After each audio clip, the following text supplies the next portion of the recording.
આજે અમે આવી ગયા છીએ લસુંદરા, જ્યાં ગરમ અને ઠંડા પાણીના કુંડ આવેલા છે. અને આજે અહીંયા અમે આવીને મોં અને પગ ધોયા છે. એવું કહેવામાં આવે છે કે અહીંયા ચામડીના બધા રોગ મટી જાય છે જો તમે આ પાણીથી હાથ પગ ધોવો છો. તો અમે એટલા માટે આજે આ હાથ પગ ધોવા માટે આવ્યા છે. આ જગ્યા અમદાવાદને ઇન્ડોર હાઈવે છે એની બાજુમાં આવેલું છે. અમદાવાદથી લગભગ આ જે જગ્યા છે 55થી 50 કિલોમીટર દૂરમાં આવેલું છે.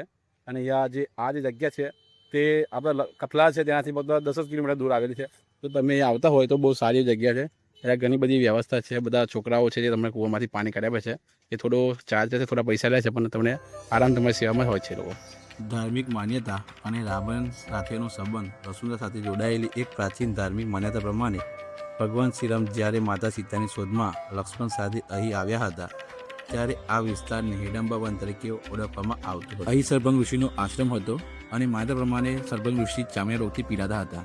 તેમણે શ્રીરામ ભગવાનને એ પ્રાર્થના કરી કે અહીંયા એવું પાણી પ્રગટ કરો જેનાથી તેમનો રોગ દૂર થાય અને અન્ય લોકો પણ લાભ લઈ શકે. ત્યારબાદ ભગવાન શ્રીરામે સૂર્યદેવનું સ્મરણ કરીને જમીનમાં બાણ માર્યું અને અહીં ગરમ અને ઠંડા પાણીની ધારા પ્રગટ થઈ.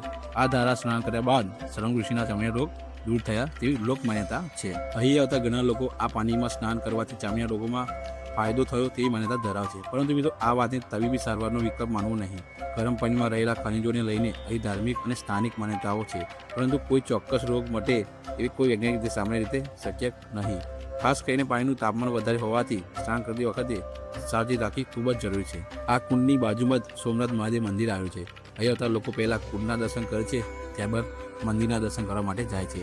આ જ કુદરતી અને આધ્યાત્મિકતાનું સુંદર સંગમ એટલે કે રસુંદરાને ખાસ બનાવે. તો મિત્રો, રસુંદરા માત્ર ગરમ પાણીના કુંડ માટે જ નહીં, પરંતુ તેની સાથે જોડાયેલી ધાર્મિક માન્યતા, ભગવાન શ્રીરામની કથા અને કુદરતી ભૂતાપીય ઘટનાના કારણે એક ખાસ સ્થળ છે.